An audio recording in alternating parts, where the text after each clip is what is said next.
কথাটা শুনে তপনের চোখ মার্বেল হয়ে গেল। নতুন মেসোমশাই, মানে যার সঙ্গে এই কদিন আগে তপনের ছোট মাসির বিয়ে হয়ে গেল দেদার ঘটাপটা করে, সেই তিনি নাকি বই লেখেন। সেসব বই নাকি ছাপাও হয়। অনেক বই ছাপা হয়েছে মেসোর। তার মানে তপনের নতুন মেসোমশাই একজন লেখক, সত্যিকার লেখক। জলজান্ত একজন লেখককে এত কাছ থেকে কখনো দেখেনি তপন। দেখা যায় তাই জানতো না লেখকরা যে তপনের বাবা, ছোট মামা বা মেজ কাকুর মতো মানুষ, এ বিষয়ে সন্দেহ ছিল তপনের। কিন্তু নতুন মেসোকে দেখে জ্ঞান চক্ষু খুলে গেল তপনের। আশ্চর্য, কোথাও কিছু উল্টোপাল্টা নেই, অন্যরকম নেই, একেবারে নিছক মানুষ। সেই ওদের মতোই দাড়ি কামান, সিগারেট খান, খেতে বসেই আরে ব্যাস এত কখনো খাওয়া যায় বলে অর্ধেক তুলিয়ে দেন। চানের সময় চান করেন এবং ঘুমের সময় ঘুমন। তাছাড়া ঠিক ছোট মামাদের মতোই খবরের কাগজের সব কথা নিয়ে প্রবলভাবে গল্প করেন, তর্ক করেন, আর শেষ পর্যন্ত এ দেশের কিচ্ছু হবে না বলে সিনেমা দেখতে চলে যান, কি বেড়াতে বেরোন সেজেগুজে। মামার বাড়িতে এই বিয়ে উপলক্ষেই এসেছে তপন, আর ছুটি আছে বলেই রয়ে গেছে। ওদিকে মেসোরও নাকি গরমের ছুটি চলছে, তাই মেসো শ্বশুর বাড়িতে এসে রয়েছেন কদিন। তাই অহরহ জলজান্ত একজন লেখককে দেখবার সুযোগ হবেই তপনের। আর সেই সুযোগেই দেখতে পাচ্ছে তপন, লেখক মানে কোনো আকাশ থেকে পড়া জীব নয়, তপনদের মতোই মানুষ। তবে তপনেরই বা লেখক হতে বাধা কি? মেসোমশাই কলেজের প্রফেসর, এখন ছুটি চলছে, তাই সেই সুযোগে শ্বশুর বাড়িতেই রয়ে গেছেন কদিন। আর সেই সুযোগেই দিব্যি একখানি দিবানিদ্রা দিচ্ছিলেন। ছোট মাসি সেই দিকেই ধাবিত হয়। তপন অবশ্য না করে প্রবল আপত্তি তোলে, কিন্তু কে শোনে তার কথা? ততক্ষণে তো গল্প ছোট মেসোর হাতে চলেই গেছে। হইচই করে দিয়েছে ছোট মাসি তার ঘুম ভাঙিয়ে। তপন অবশ্য মাসির এই হইচইতে মনে মনে পুলকিত হয়, মুখে আ করলেও হয়। কারণ লেখার প্রকৃত মূল্য বুঝলে নতুন মেসোই বুঝবে, রত্নের মূল্য জহুরির কাছেই। একটু পরেই ছোট মেসো ডেকে পাঠান তপনকে এবং বোধ করি নতুন বিয়ের শ্বশুরবাড়ির ছেলেকে খুশি করতেই বলে ওঠেন, তপন, তোমার গল্প তো দিব্যি হয়েছে, একটু কারেকশন করে করে দিলে ছাপতে দেওয়া চলে। তপন প্রথমটা ভাবে ঠাট্টা, কিন্তু যখন দেখে মেসোর মুখে করুণার ছাপ, তখন আহ্লাদে কাঁদো কাঁদো হয়ে যায়। তাহলে বাপু তুমি ওর গল্পটা ছাপিয়ে দিও, মাসি বলে, মেসোর উপযুক্ত কাজ হবে সেটা। মেসো তেমনি করুণার মূর্তিতেই বলে, তা দেওয়া যায়। আমি বললে সন্ধ্যা তারার সম্পাদক না করতে পারবে না। ঠিক আছে তপন, তোমার গল্প আমি ছাপিয়ে দেব। বিকেলে চায়ের টেবিলে ওঠে কথাটা, আর সবাই তপনের গল্প শুনে হাসে। কিন্তু মেসো বলেন, না না, আমি বলছি। তপনের হাত আছে, চোখও আছে, নচেত এই বয়সের ছেলে মেয়েরা গল্প লিখতে গেলেই তো হয় রাজারানীর গল্প লেখে, নয়তো খুন জখম অ্যাক্সিডেন্ট, অথবা না খেতে পেয়ে মরে যাওয়া, এইসব মাল মশলা নিয়ে বসে। তপন যে সেই দিকে যায়নি, শুধু ওর ভর্তি হওয়ার দিনের অভিজ্ঞতা আর অনুভূতির বিষয় নিয়ে লিখেছে, এটা খুব ভালো, ওর হবে। তপন বিহুল দৃষ্টিতে তাকায়। তারপর ছুটি ফুরলে মেসো গল্পটি নিয়ে চলে গেলেন। তপন কৃতার্থ হয়ে বসে বসে দিন গোনে। এই কথাটাই ভাবছে তপন রাত দিন। ছেলেবেলা থেকেই তো রাশি রাশি গল্প শুনেছে তপন, আর এখন বস্তা বস্তা পড়ছে। কাজেই গল্প জিনিসটা যে কি সেটা জানতে তো বাকি নেই। শুধু একটাই জানা ছিল না, সেটা এমনই সহজ মানুষই লিখতে পারে। নতুন মেশুকে দেখে জানলো সেটা, তবে আর পায় কে তপনকে? দুপুরবেলা সবাই যখন নিথর, তখন তপন আস্তে আস্তে একটি খাতা, হোম টাস্কের খাতা আর কি, বিয়ে বাড়িতেও যেটি মা না আনিয়ে ছাড়েননি, আর কলমটি নিয়ে 3 তলার সিঁড়িতে উঠে গেল। আর তোমরা বিশ্বাস করবে কিনা জানি না, এক আসনে বসে লিখেও ফেলল আস্ত একটা গল্প।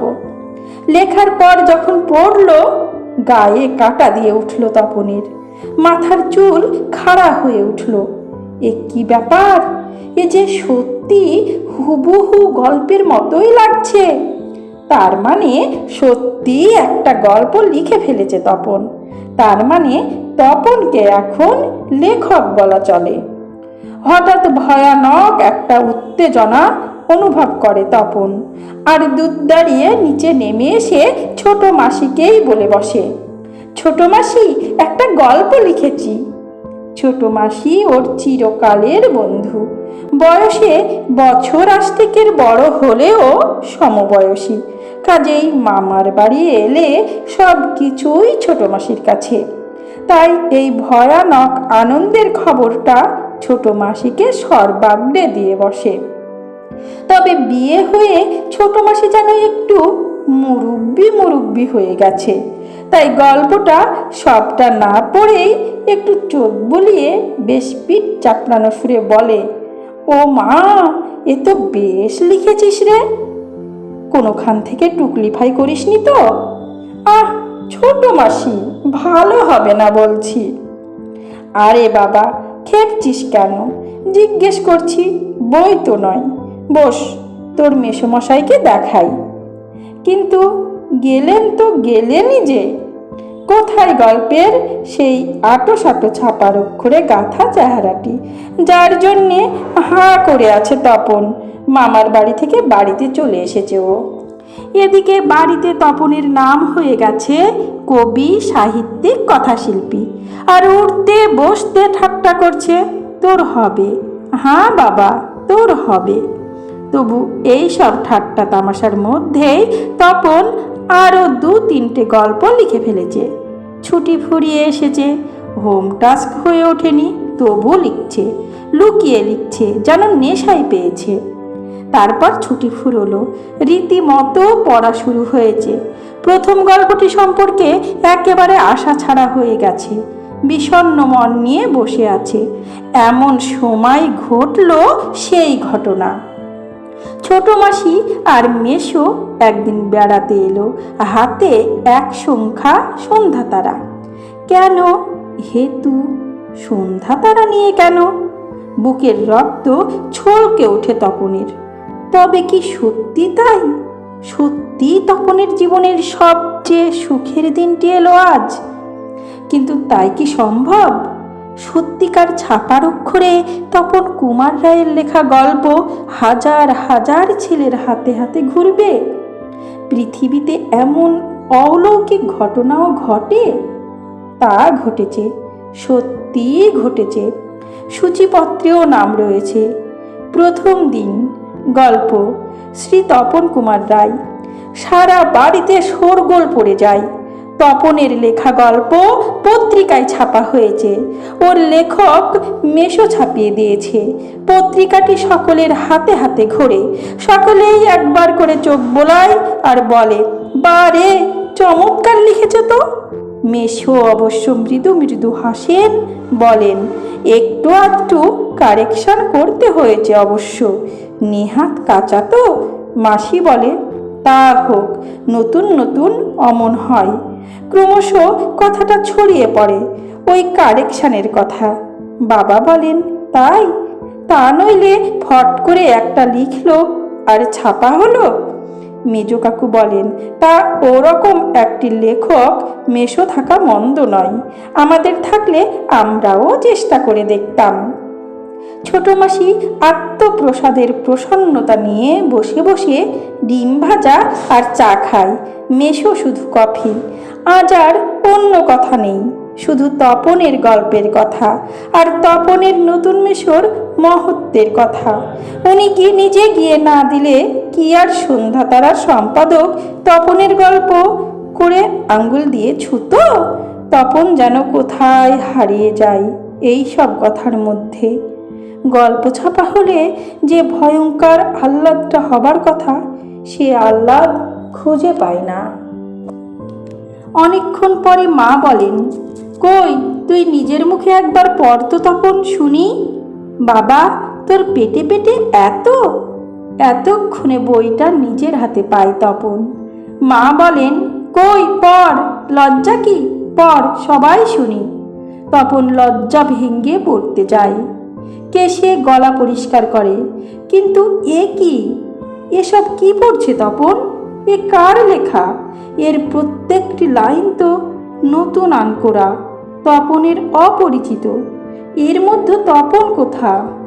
তার মানে মেশো তপনের গল্পটিকে আগাগোড়াই কারেকশন করেছেন, অর্থাৎ নতুন করে লিখেছেন, নিজের পাকা হাতে কলম। তপন আর পড়তে পারে না, বোবার মতো বসে থাকে। তারপর ধমক খায়, কিরে, তোর যে দেখি পায় ভারী হয়ে গেল, সবাই শুনতে চাইছে তবু পড়ছিস না, নাকি অতি আহ্লাদে বাক্য হরে গেল? তপন গড়গড়িয়ে পড়ে যায়। তপনের মাথায় ঢোকে না সে কি পড়ছে, তবু ধন্যি ধন্যি পড়ে যায়। আর একবার রব ওঠে, তপনের লেখক মেশো তপনের গল্পটি ছাপিয়ে দিয়েছে। তপন বইটা ফেলে রেখে চলে যায়। তপন ছাদে উঠে গিয়ে শার্টের তলাটা তুলে চোখ মোছে। তপনের মনে হয় আজ যেন তার জীবনের সবচেয়ে দুঃখের দিন।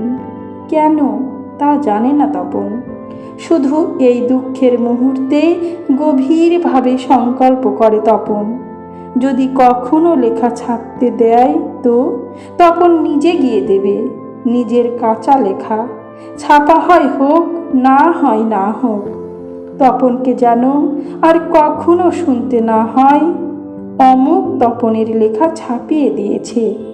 আর তপনকে যেন নিজের গল্প পড়তে বসে অন্যের লেখা লাইন পড়তে না হয়।